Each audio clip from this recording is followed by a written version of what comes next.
Ranger, actually, wasn't he? He was. It was his first game of the season, and you could see it was. He didn't have a very good game at all. I am expecting us to win, but I don't think we by as many as that. I'm saying Saints by 10. Okay. Friday night Sky game, 7:45 p.m. kickoff for Hull KR versus Huddersfield. How do you see this one going? Well, this one's a really tough. I'm really looking forward to watching this actually on the TV, and it's a tough one to call. It comes back to the conversation we were having earlier about how will Hull KR respond to putting in a fruitless but brave performance, at times really good performance against Castleford, and having said all along, I think they might do quite well and get something out of it. I still think Huddersfield are going to win this game, so I'm saying Huddersfield by a score. Yeah, I've got Huddersfield by 8. I think I saw enough that there's improvement, that they're sort of figuring out how the forwards should go with. Yates not getting a ban, I think that helps. So yeah, I'm going Huddersfield by 8, and you've got Huddersfield by 6. So we're pretty close on that one, I think. Saturday 5:00 on Sky, we can watch Catalans hosting Salford. So Salford can get to France London. Catalans by 10 for me. I think they're the better side. I do think they've got a habit of not winning games easily, which they need to sort out. But they're the better side in this game, so they're going to win it for me, Catalans. I've got Catalan by 8.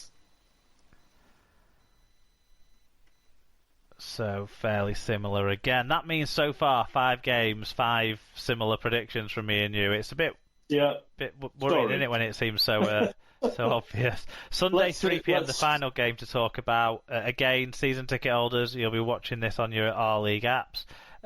Hull FC versus Warrington. I'm going to let you go first on this one, and I'm probably going to go with whoever you don't go with, because this is a coin toss in my head.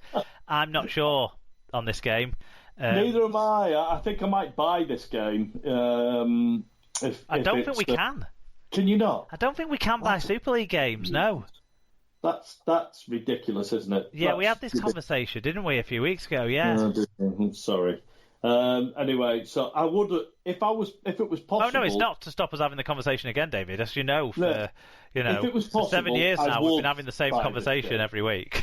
If it was possible, I would buy this game. Yeah.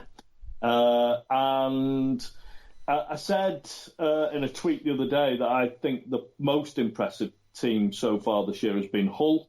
And I've no reason to change my mind on that. And I think they will win this game by a score. 4 or 6.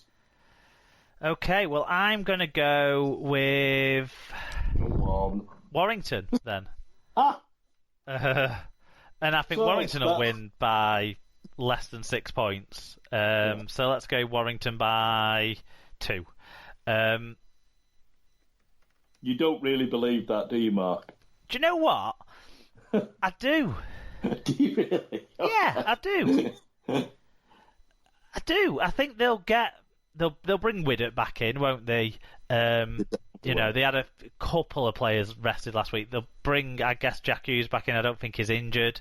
Ratchford will move back to fullback. I'm not sure if Matty Ashton picked up an injury or not at the weekend, but I'd expect him to fill in on the wing instead of Lynham if he's not. Otherwise, they'll play young Josh Fulis there, who I think's a promising player. So, I'm not. And it was a coin flip for me. And the thing that, we know Reynolds isn't going to be playing for Hull, so it's kind of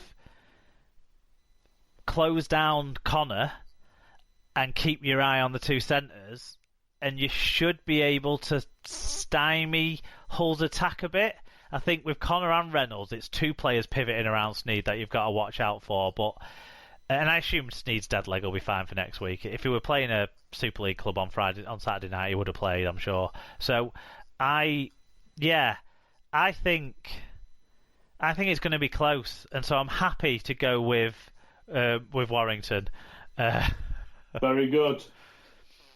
Championship game of the week. and it was tough to pick this out, but this one you can buy to watch on our league. Saturday, 5:15 p.m. Bradford versus Halifax. We've gone for that as the sort of Nigel Wood revenge game, close local derby sort of situation, because none of the other championship fixtures were particularly enticing this week, so we'll go with that one and see how the Bulls get on versus the Panthers.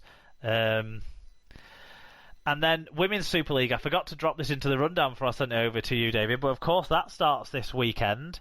And it might be worth noting all the fixtures in that competition, I think, if I can get them up in front of me for the weekend ahead. But yeah, Wigan versus Warrington is the game that stands out most to me of the round one matches, and I'll explain why. I mean, the other games we've got Bradford versus St Helens. That's Bradford have been a powerhouse in the women's game, and St Helens look ready to fire this year. Amy Hardcastle playing against a former side, that's going to be interesting. Castleford versus Featherstone, there's a local derby aspect. Cass are a good side. And then Leeds versus York, I think that's probably going to be one-sided. And Huddersfield and Wakefield will be playing not this week, basically. But yeah, I think the Wigan v Warrington game is really interesting because 4 teams out of the 10 will make the teams that then get to compete for the grand final, really. So after everyone's played each other once in the women's competition, it'll split, and they'll have the top 4 will play each other twice each, home and away, and then the top 2 will play in the grand final.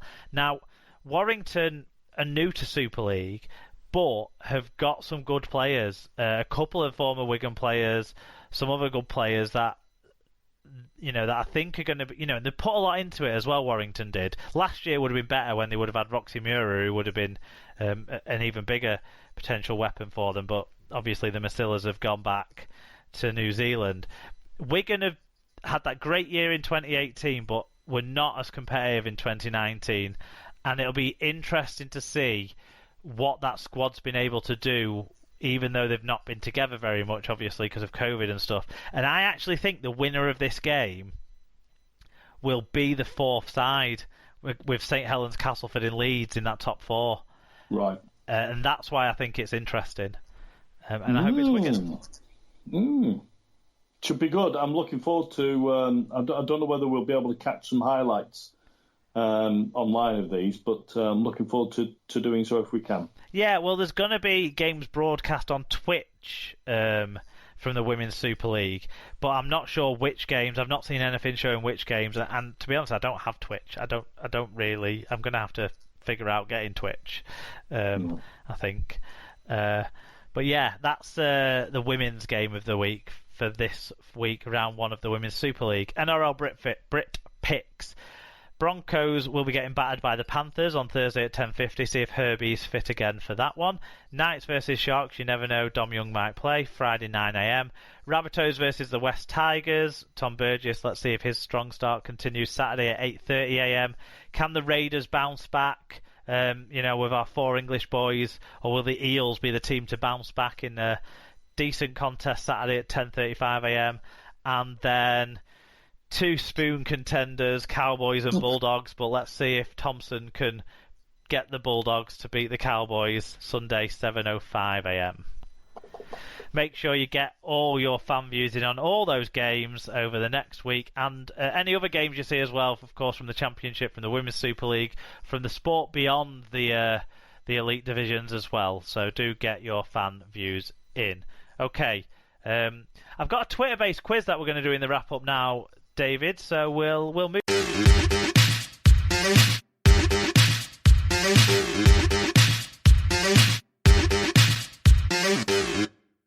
Right, David, and you'll be able to get your own back on me next time you're on the show, because you can do the quiz for that time. But I've called this quiz the England Tweeters, and all these players are named in the England squad that we went through. So you've got a list of names there, 35 men, that you can get for yourself that you don't, I'm not saying you can't use it as a cheat sheet. You can pick out names from that.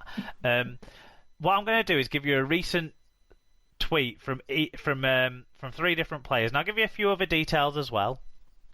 One less detail each quick question as we go along to add to the sort of level of difficulty. It's not a very easy one anyway, though. But you can tell me the name of the player. Oh, great! All the tweets are sports related, and that might give a bit of a hint as to who's tweeting if you know about some of these people. So that's all I've got for you. I'm not feeling hugely confident at this point, Mark, but give it a go. No, it's a tough one, but I thought I was trying to think of something different, and this came into my mind at lunchtime, so that's what you've got. So the clues for this player are they're an outside back, they play in Super League, they've yet to make a single England appearance so far, so no England caps, and he has a brother who plays for another Super League club, which may actually be the biggest hint yet when I read out the tweet. So his tweet, which was tweeted at 8:28 p.m. on the 9th of April this year, so just last Friday, was respect to both sets of players, enjoyable game to watch, clapping hands emoji, can only be one winner though, hashtag, it's only a bit of banter. Rubbish hashtag. So which England player do you think might have tweeted that out clearly at the end of the Castleford Hull KR match?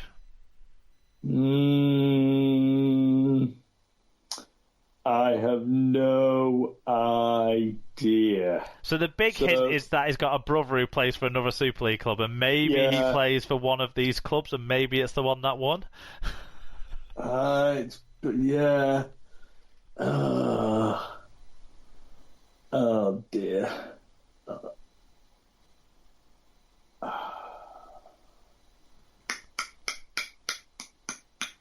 No, I haven't got a clue, Mark. Sorry.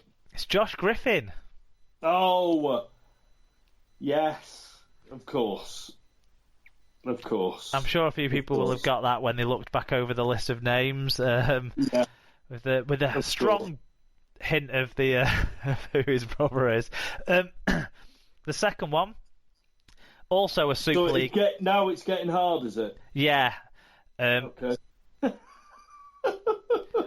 Also a Super League outside back. This player's got 3 caps for England and 1 cap for Great Britain. So there are your hints for that might get a few ideas percolating in your mind. His tweet was sent on the 11th of April at 5:07 p.m.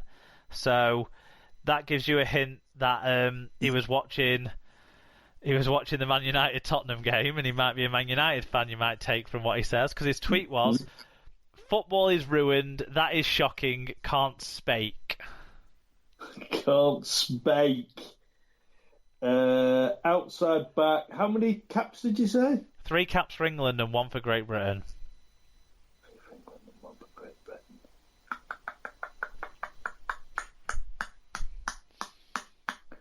How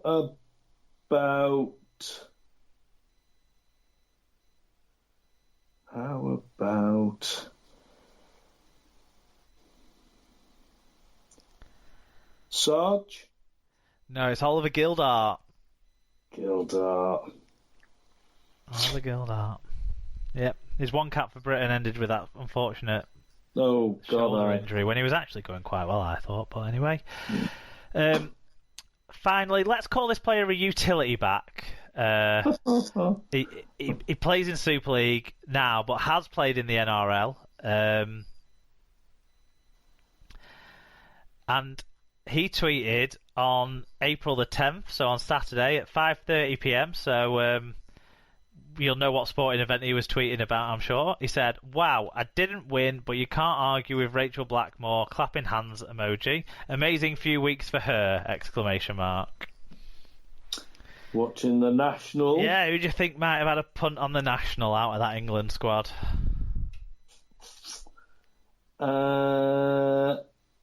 God, they probably all have a punt, won't they, this lot? I would say Callum Watkins. No, it was Zach Hardacre. bollocks. I don't think Callum Watkins tweets unless his wife lets him. Right.